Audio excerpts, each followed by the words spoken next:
लखीमपुर से आपको बताते हैं एसआईटी की आशीष से पूछताछ जारी है और कई ऐसे सवाल हैं जिनके जवाब आशीष के पास नहीं है। हिंसा वाले दिन दोपहर 2:36 से 3:30 तक कहां थे? आशीष के जवाबों से एसआईटी संतुष्ट नहीं है। सूत्रों के हवाले से ये खबर हमें मिली है। जवाबों के आधार पर गिरफ्तारी हो सकती है। इस वक्त की बड़ी खबर, बड़ा अपडेट आशीष मिश्रा से जुड़ा हुआ हम आपको बता रहे हैं। 6 घंटे बीत चुके हैं लेकिन आशीष मिश्रा उस कमरे से बाहर नहीं आए हैं। अब तक भी ये पूछताछ खत्म नहीं हुई है। ऐसे में सवाल गहराता जा रहा है।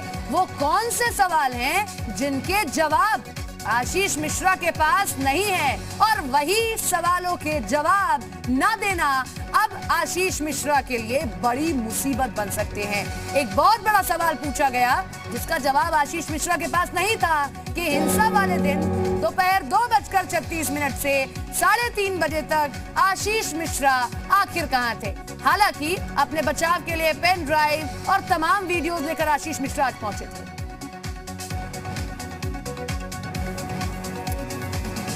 हमारे साथ हमारे 4 सहयोगी जुड़ रहे हैं अलग अलग जगहों से और पूरा अपडेट आपको देंगे। हमारे साथ में शुभम हमारे सहयोगी जुड़ रहे हैं, साथ ही साथ हमारे सहयोगी विशाल रघुवंशी लखनऊ से जुड़ रहे हैं और रुद्र विक्रम सिंह हमारे साथ में सुप्रीम कोर्ट के अधिवक्ता जुड़े हैं। सबसे पहले हम शुभम का रुख करेंगे। शुभम, क्या अपडेट आपको मिल रहा है? 6 घंटे बीत चुके हैं लेकिन अब तक आशीष मिश्रा उस कमरे से बाहर नहीं आए हैं। देखिए, अभी भी सभी को यहाँ पर इंतजार है कि आशीष मिश्रा यहाँ से निकलेंगे और उसके बाद जो भी प्रक्रिया होगी वो फॉलो की जाएगी। गिरफ्तारी की बात कही जा रही है लेकिन अभी भी इसकी कोई पुष्टि नहीं है कहीं पे भी, तो अभी ये नहीं कहा जा सकता कि उनको गिरफ्तार कर लिया गया है। हालांकि इस वक्त का जो माहौल आपको बता दें कि इस ठीक हमारे पीछे का जो दफ्तर है, सामने गेट है, इसी गेट से आशीष मिश्रा को निकलना है और किसी भी वक्त बताया जा रहा है कि निकल सकते हैं यहाँ से। और कई सूत्र अलग अलग तरह की जानकारियां सामने आ रही हैं कि कोई भी कॉन्क्रीट अभी तक जानकारी स्पष्ट रूप से सामने नहीं आ पा रही है, लेकिन यहाँ पर सुरक्षा व्यवस्था बढ़ाई गई है तमाम चीज़ों को ध्यान में रखते हुए। कई भारतीय जनता पार्टी के कार्यकर्ता भी यहाँ पर मौजूद हैं, तमाम एडवोकेट्स की लॉबीज भी आई हुई हैं जो यहाँ पर बाहर मौजूद हैं। ऐसे में तमाम चीज़ों को भगदड़ मचे दौरान कार्यकर्ताओं की तस्वीरें दिखाई है, क्योंकि जैसी तैयारी अगर क्राइम ब्रांच की है तो कुछ तैयारी बीजेपी कर रही है, कुछ तैयारी पार्टी कर रही है कि हम भी माहौल बनाएंगे कि हमारे सारे कार्यकर्ता वहां पहुंचे। बिल्कुल, हम वहां तक आपको जरूर ले जाते, लेकिन उसके लिए बैरिकेडिंग जो की गई है वो उस तरफ बाहर की तरफ है, तो उनको यहाँ पर आने के लिए नहीं मिल पा रहा है पूरी तरह से। कुछ ही यहाँ पर पहुंचने का प्रयास कर रहे हैं लेकिन उनको बाहर की तरफ ही रोका गया। इन्हीं तमाम चीजों को ध्यान में रखते हुए बैरिकेडिंग सुरक्षा व्यवस्था की गई है। लेकिन अब जो जानकारी मिल रही है कि जो कोर्ट का समय रहेगा उसमें किसी भी तरह से कोई विशेष परिस्थितियों में भी जाकर के अगर एसआईटी चाहेगी तो रिमांड ले सकती है। ऐसी अभी बातें कही जा रही, लेकिन पूछताछ के दौरान एक जो सबसे बड़ा सच सामने बात निकल के आ रही है, हमारे सोर्सेज बता रहे हैं कि 2:36 से 3-3:30 बजे का एक जो ऐसा समय था जिस समय घटना लखीमपुर में घटित हो रही थी, जिस समय गाड़ी चलने की बात कही गई वायरल वीडियोज में जो सामने आते रहे, जिसमें तमाम गंभीर आरोप जिसकी वजह से आशीष मिश्रा पर लगे, उस समय आशीष मिश्रा कहां थे? इसको लेकर के जब एसआईटी की टीम के सदस्यों की तरफ से तमाम सवाल किए गए तो उन सवालों का जवाब आशीष मिश्रा नहीं दे पाए। ऐसे में ये तमाम जो उनके ऊपर आरोप लग रहे थे उन आरोप को अब वो आरोप सही होते दिख रहे हैं। इन्हीं तमाम चीजों को ध्यान में रखते हुए एसआईटी इन 302, 304 इन तमाम धाराओं को अब शामिल कर सकती है और उसके बिना पे ही हिरासत मांग सकती है।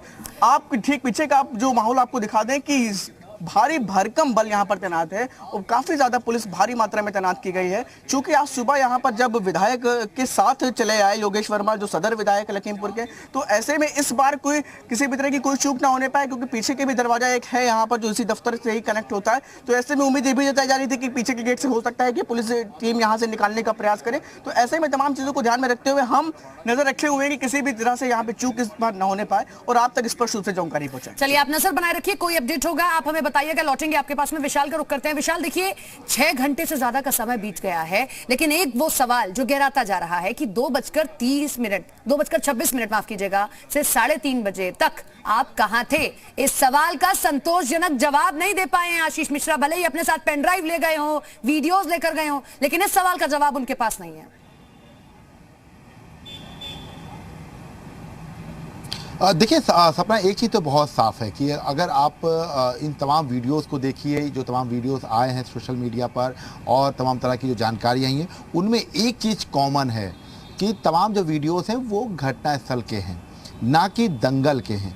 दंगल को लेकर वीडियो सामने नहीं आया है। और यही वजह है कि अगर आशीष मिश्रा अपना वीडियो दंगल को लेकर स्पष्ट कर देते हैं कि हम इतने बजे से इतने बजे तक दंगल में थे और ये जो पूरी घटना हुई है उसमें उससे पहले वो जा चुके थे और गाड़ी के काफिले में वो नहीं थे, तब तो वो बच जाएंगे। लेकिन सीधे तौर पे ये कह सकता है चूँकि मुकदमा उनके खिलाफ है, ऐसे में पुलिस को बहुत ज़्यादा मेहनत नहीं करनी पड़ेगी, मेहनत करनी पड़ेगी आशीष मिश्रा पक्ष को, क्योंकि उनको तमाम साक्ष्य प्रस्तुत करने होंगे कि उनके फ़ोन कॉल्स की जो लोकेशंस हैं, इसके साथ साथ वो कहाँ पर थे, सब चीज़ें ट्रेस। देखिए ये बहुत एक लॉजिकल है कि कोई भी व्यक्ति, कितना भी बड़ा व्यक्ति होगा, वो अपना फ़ोन अपने पास रखता है और जब वो इतने दूर दूर ट्रेवल करता है तो, क्योंकि पहले से ये बिल्कुल आइडिया नहीं था कि वहाँ पे ऐसा घटना हो जाएगी, तो जाहिर सी बात है कि फ़ोन उनके पास होगा।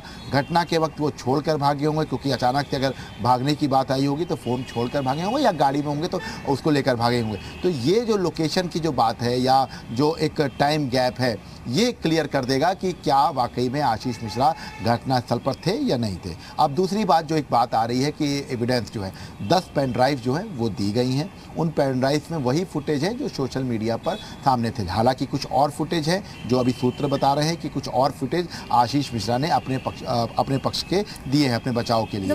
लेकिन अभी उन फुटेज में क्या कुछ है, आप इतने सारे वीडियोस लेकर गए हैं, हाँ आप जिस बात का जिक्र कर रहे हैं, जब आप इतनी पेन ड्राइव लेकर गए हैं, इतनी वीडियोस लेकर गए हैं, तो एक सवाल जिसका जवाब सीधे सीधे हर कोई जानना चाहता है, तो उसका जवाब क्यों नहीं मिल पा रहा है। रुद्र जी का रुख करेंगे। रुद्र जी, दो सिचुएशन है जिसका जिक्र विशाल भी कर रहे थे, या तो आशीष जो है संतोषजनक जवाब दे दें, जो अपने साथ 10 पेन ड्राइव लेकर गए हैं उसमें एक ऐसी वीडियो दिखा दे जिससे प्रूफ कर दें कि दंगल में है, और दूसरी सिचुएशन ये है कि वो वहां पर नहीं थे। अब ऐसे में दोनों सिचुएशंस में अलग अलग कॉन्सिक्वेंसेस क्या है, क्या क्या कार्रवाई हो सकती है, वो आप बताएं, क्योंकि लीगल चीजें जितनी आप समझ सकते हैं हमारे दर्शक और अच्छी तरह से समझ पाएंगे। देखिए, ये जो भी साक्ष्य हैं, ये जुटाना सिर्फ जो भी पुलिस टीम या एसआईटी टीम का काम होता है। उस पर कोई निर्णय लेना कि ये वीडियोस गलत है, मॉब्ड है या फिर सही है, या क्योंकि जो भी देखिए, जो हमारा कानून है, जो 65B एविडेंस एक्ट कहता है कि जब भी कोई ऐसा एविडेंस आता है जो इलेक्ट्रॉनिक फॉर्म में हो, तो उसके साथ एक फॉरेंसिक जांच लगती है, फॉरेंसिक जांच की रिपोर्ट लगती है, तभी जाके ऐसे सारे एविडेंस जो है एडमिसिबल होते हैं कोर्ट में। पुलिस अपने संतुष्टि के लिए वो वीडियोस देख रही है, प्राइमा फेसाई वो देख रही होगी कि क्या आशीष वहां पे थे या नहीं थे, तो वो प्राइमा फेसाई वो अपने जो उन्होंने केस एफआईआर रजिस्टर किया है, क्योंकि जब भी पुलिस या कोई टीम एफआईआर रजिस्टर करती है तो उसको वो सेटिस्फाई करना पड़ता है बिफोर द कोर्ट। जब कोर्ट के सामने जाते हैं, मजिस्ट्रेट के सामने जाते हैं, तो वो जो आपने एफआईआर दर्ज किया उसको आपको प्रूफ करना पड़ता है कि हमने इन धाराओं में एफआईआर दर्ज करी है, ये हमारे पास प्राइमा फेसाई एविडेंसेस थे, इसके बिहाफ पे हमने किया है। क्योंकि कोर्ट जो है वो दोनों पक्षों को समान रूप से सुनती है, समान रूप से अधिकार देती है कि कहीं ऐसा तो नहीं कि पुलिस ने फर्जी मुकदमा दर्ज कर लिया हो। तो पुलिस जब भी एफआईआर दर्ज करती है तो अपने जो प्राइमा फेसाई साक्ष्य हैं, तो वो जो और विशाल ने बिल्कुल सही कहा कि ये सारा बर्डन ऑफ प्रूफ जो है अब एक्यूज के ऊपर होता है। एक्यूज को प्रूव करना होता है कि नहीं, मैं जब ये घटना हुई तो मैं उस घटना के समय कहीं और था। और सबसे इजीएस्ट वे जो उन्होंने बताया, बिल्कुल सही बताया कि मोबाइल लोकेशन पुलिस के पास उसका एक्सेस होता है, और बहुत इजीली ये सबसे मामला है कि उनका लोकेशन कहाँ पे था, अगर उनका लोकेशन जहां पे उनका कार्यक्रम था वहां पे था, या जहां पे ये मामला हुआ वहां पे था, तो ये प्राइमा फेसाई ये जो है बिल्कुल समझ में आ जाएगा कि बिल्कुल बहुत सारी चीजें हैं, हम आपसे समझते रहेंगे, आप हमारे साथ में बने रहिए। विशाल, आप भी हमारे साथ बने रहिए। शुमा, आप नजर बनाए रखिए, कोई अपडेट होगा आपके पास में लौटेंगे। एक छोटे से ब्रेक के लिए रुक रहे हैं, हर अपडेट आप तक सबसे पहले इस पूरे मामले को लेकर जी उत्तर प्रदेश उत्तराखंड पर।